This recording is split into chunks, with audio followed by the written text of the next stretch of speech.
성경은 처음부터 끝까지 용서라는 주제로 연결됩니다. 인간은 죄로 인해 하나님과 단절되었지만 하나님은 은혜로 용서를 베푸시고 화해의 길을 열어주셨습니다. 용서는 단순한 도덕적 미덕이 아니라 하나님 나라의 핵심 가치입니다. 구약에서는 하나님을 자비롭고 은혜로우며 노하기를 더디하고 인자와 진실이 많은 하나님 출 346으로 묘사합니다. 이스라엘이 반복적으로 배반해도 하나님은 용서를 통해 관계를 회복하셨습니다. 신약에서는 예수 그리스도의 십자가가 용서의 절정입니다. 예수님은 십자가 위에서 아버지여 저들을 사하여 주옵소서. 자기들이 하는 것을 알지 못함이니이다. 룩 2334라고 기도하셨습니다. 용서와 화해의 차이. 용서 상대의 잘못을 더 이상 죗값으로 묶어두지 않고 자유롭게 놓아주는 것. 마음의 결단입니다.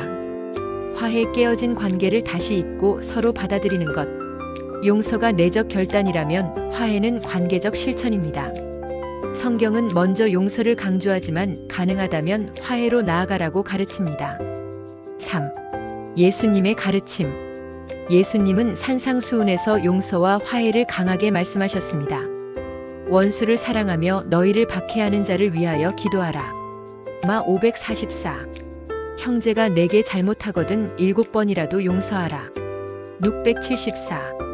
용서의 기준은 세상의 상식이 아니라 하나님의 자비입니다. 4. 용서와 화해를 가르치신 예수님의 비유들게요. 예수님은 추상적인 개념을 비유를 통해 실제적 그림으로 보여주셨습니다. 용서와 화해를 다룬 대표적 비유는 다음과 같습니다. 탕자의 비유 룩 15장 아버지의 무조건적 용서.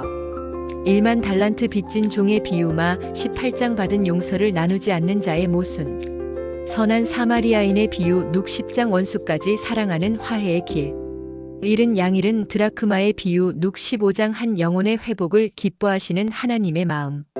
이 비유들은 단순히 옛날 이야기가 아니라 오늘 우리의 관계 속에서 용서와 화해가 어떻게 구현되어야 하는지를 보여줍니다.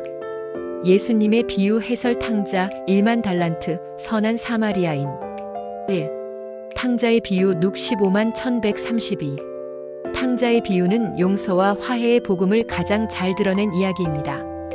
작은 아들은 아버지의 재산을 미리 받아 방탕하게 쓰고 거지가 되었습니다. 그는 아버지께 돌아가 종으로라도 받아달라 결심합니다. 그러나 아버지는 그를 멀리서 보고 달려가 끌어안고 잔치를 베풀었습니다. 핵심 교훈 하나님의 용서는 조건적이지 않고 회개하는 자를 무조건적으로 품으신다는 것입니다. 화해의 의미 단순히 죄를 묵인하는 것이 아니라 아들의 신분을 회복시켜주는 데 있습니다. 아버지는 그를 종으로가 아니라 아들로 다시 받아들였습니다. 오늘의 적용 우리 또한 상처 준 사람을 단순히 괜찮다 하고 끝내는 것이 아니라 관계 회복의 길을 모색해야 합니다. 흥미로운 점은 큰아들의 반응입니다. 그는 아버지의 용서에 분노했습니다. 여기서 예수님은 용서받은 자가 다른 사람의 용서를 거부할 때의 모순을 드러내십니다. 1만 달란트 빚진 종의 비유마 18만 2135. 베드로가 형제를 몇 번 용서해야 합니까? 7번까지입니까? 라고 묻자 예수님은 7번을 70번까지라도 하라라고 말씀하시며 이 비유를 드셨습니다. 한 종이 왕에게 1만 달란트 오늘날로 치면 수천억 이상의 금액을 빚졌습니다. 갚을 수 없는 빚이었지만 왕은 불쌍히 여겨 탕감해 주었습니다. 그런데 이 종은 자기에게 100데나리 온 수십만 원 정도를 빚진 동료를 용서하지 않고 감옥에 가두었습니다. 왕은 그 소식을 듣고 크게 노하여 그 종을 형벌에 넘겼습니다. 핵심 교훈 하나님께 받은 용서의 크기와 비교하면 우리가 서로에게 해야 할 용서는 아무리 커 보여도 작은 것입니다. 화해의 의미 받은 은혜를 나누지 않는 자는 하나님의 용서를 온전히 누릴 수 없습니다. 오늘의 적용 나를 향한 하나님의 용서를 깊이 깨달을수록 다른 사람을 용서할 힘이 생깁니다. 3. 선한 사마리아인의 비유 룩 10만 2537. 어떤 율법사가 내 이웃이 누구입니까? 라고 묻자 예수님은 강도를 만난 사람의 이야기를 들려주셨습니다. 제사장과 레위인은 그냥 지나쳤지만 유대인과 원수지간이었던 사마리아인은 그를 불쌍히 여겨 치료하고 여관에 데려다 돌보았습니다. 핵심 교훈 참된 사랑과 화해는 적대적 관계까지 넘어섭니다. 사랑은 경계와 차별을 허물고 원수까지 품습니다. 화해의 의미 이웃은 혈연이나 민족, 종교의 경계로 정해지는 것이 아니라 필요가 있는 사람을 실제로 돕는 행동 속에서 드러납니다. 오늘의 적용 오늘 우리도 여전히 사회적 문화적 사마리아인을 대하며 살아갑니다. 진정한 그리스도인의 사랑은 그 경계를 넘어서는 실천입니다. 4. 세 비유의 공통점. 하나님 아버지의 자비 아버지처럼 조건 없는 용서. 받은 은혜의 나눔 용서받은 자는 반드시 용서해야 한다. 경계 초월 사랑과 화해는 적대 관계마저 허문다. 오늘의 교훈과 적용.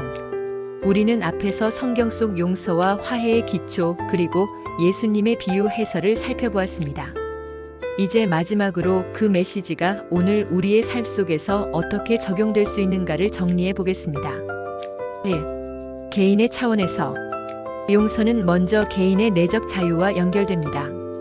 누군가를 미워하거나 원한을 품으면 결국 묶이는 것은 나 자신입니다. 예수님은 내 형제를 용서하라고 명령하시므로 단지 상대를 위한 것이 아니라 내 영혼을 자유롭게 하기 위해서라고 말씀하신 것입니다. 마음의 치유 용서는 상처를 잇는 것이 아니라 그 상처가 나를 지배하지 못하게 하는 것입니다. 영적 성숙 하나님께 받은 큰 용서를 깊이 깨달을 때 나도 다른 이들을 품을 수 있게 됩니다. 용서와 자기 부인 십자가는 내 자존심과 보복심을 내려놓고 하나님께 맡기는 결단입니다. 2. 가정과 관계 속에서. 가정은 가장 가까운 곳이지만 동시에 가장 깊은 상처가 생기는 곳이기도 합니다. 예수님의 비유들은 가정 속 화해의 길을 보여줍니다. 탕자의 아버지처럼 자녀가 실수했을 때 조건 없이 다시 받아줄 수 있는 부모의 사랑은 곧 하나님의 사랑을 반영합니다. 형제자매 관계에 사소한 오해와 갈등이 쌓이면 큰 골이 됩니다. 그러나 100데나리온을 빚진 동료를 용서하지 않은 종의 이야기는 우리가 서로를 용서하지 않을 때 관계가 얼마나 무너지는지를 보여줍니다. 부부관계 결혼은 끊임없는 용서와 화해의 여정입니다. 상대의 허물을 기억하지 않고 다시 받아들이는 것이 진정한 사랑입니다. 3. 교회 공동체 속에서. 초대교회 역시 다툼과 상처가 있었습니다. 그러나 교회의 정체성은 화해의 공동체라는 점에 있습니다. 서로 짐을 지라갈 62 용서는 상대방의 연약함을 함께 짊어지는 행위입니다. 성찬과 용서. 예수님은 성찬 전에 형제와 화해하라고 하셨습니다. 교회 예배와 성례는 용서를 전제로 합니다. 용서 없는 공동체의 위험 원망과 갈등을 방치하면 탕자의 큰아들처럼 나만 억울하다는 마음이 공동체를 병들게 합니다. 4. 사회와 세상 속에서. 예수님의 용서와 화해의 메시지는 개인과 교회를 넘어 사회 전체에도 적용됩니다. 선한 사마리아인의 도전. 오늘날 사마리아인은 다름 아닌 소외된 이웃, 이민자, 다른 이념을 가진 사람들일 수 있습니다. 그들과 화해하고 돕는 것이 성경적 사랑입니다. 정의와 용서의 균형. 성경적 용서는 불의를 묵인하는 것이 아니라 진리 안에서 화해를 이루는 것입니다. 예수님은 죄를 용서하시되 다시는 죄를 짓지 말라 하셨습니다.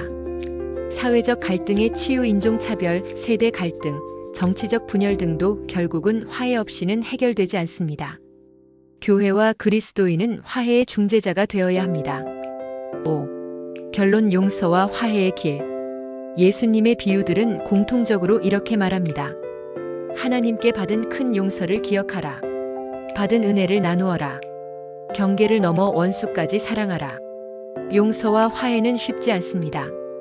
그러나 성경은 모든 것이 하나님께로 났으며 그가 그리스도로 말미암아 우리를 자기와 화목하게 하시고 또 우리에게 화목하게 하는 직분을 주셨으니 고후 518라고 말씀합니다. 즉 우리는 화해의 사명자로 부름받았습니다.